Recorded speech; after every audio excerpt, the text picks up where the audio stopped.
What's going on, guys? Welcome back to the channel. Appreciate you guys tuning in for another video. If you guys are new to the channel, make sure you hit that subscribe so you don't miss out on any future videos.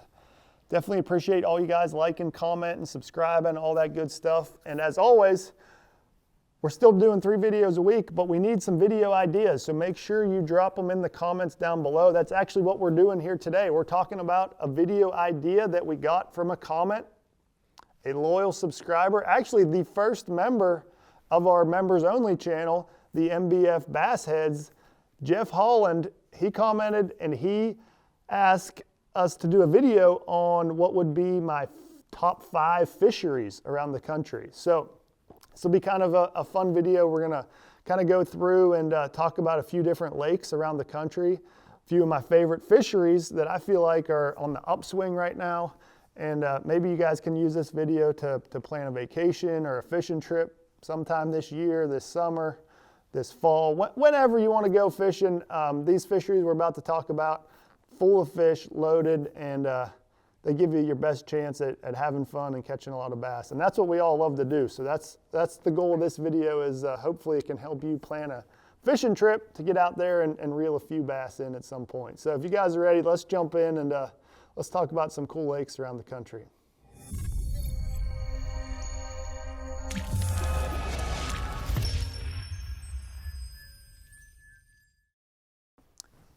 Okay, so I don't think these are really ranked in any particular order. You know, it took me a minute to come up with 5, so it's hard for me to put them in order because, you know, I got places that are sentimental to me on a tournament side of things, and I got places that I really enjoy fun fishing because you catch a lot of fish, and then a little bit of both mixed in. So I'm not necessarily going to say these are ranked in any sort of order, but first up, we're going to go with Lake Murray in South Carolina. Man, Lake Murray it has been kind of exposed the last couple years, but it is really full of big fish, quality fish. Like I would say 3 to 5 pound largemouth. Lake Murray is really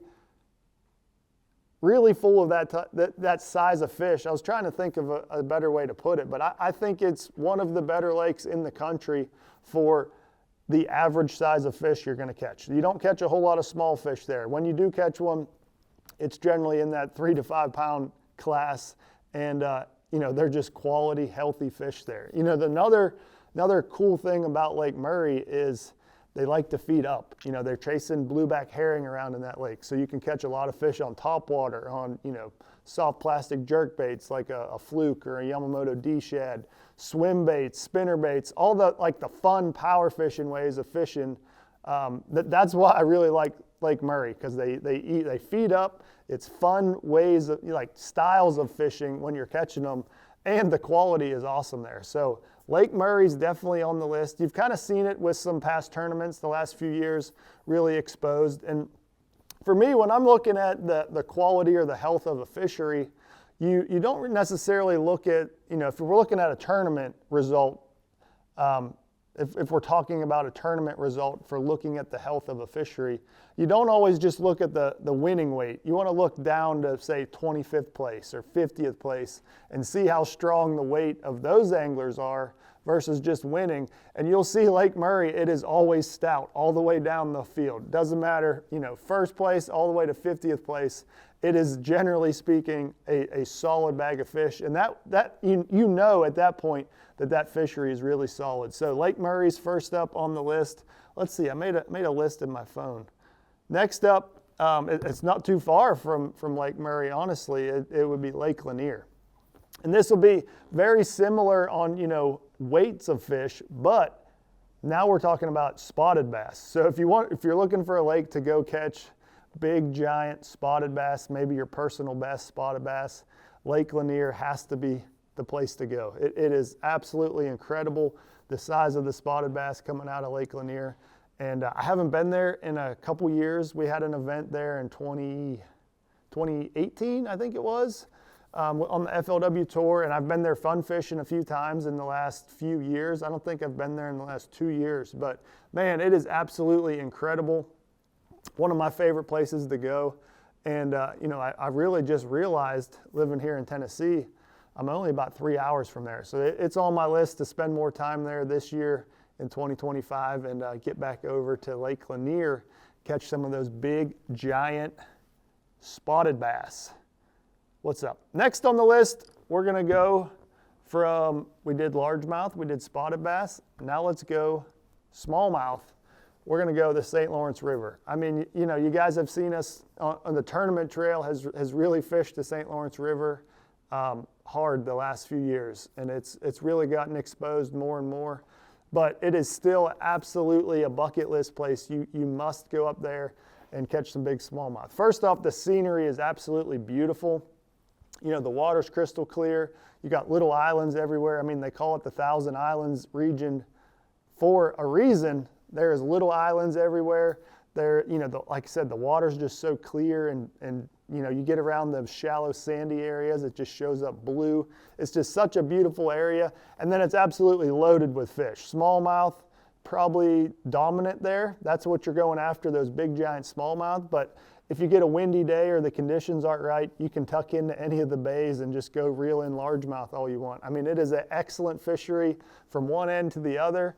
And you know, the weather kind of depends on where you can go. So you kind of got to plan a few day window if you're going up to the St. Lawrence.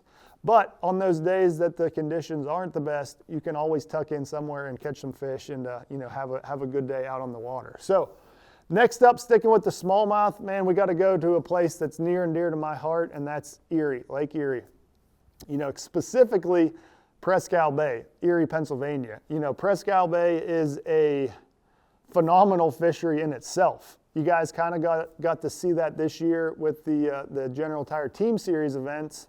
You got to see Presque Isle really get exposed and, you know, see how many fish are in there. But the smallmouth move in there in the spring, so you can fish in there from, say, March through June, catch a bunch of big smallmouth in there.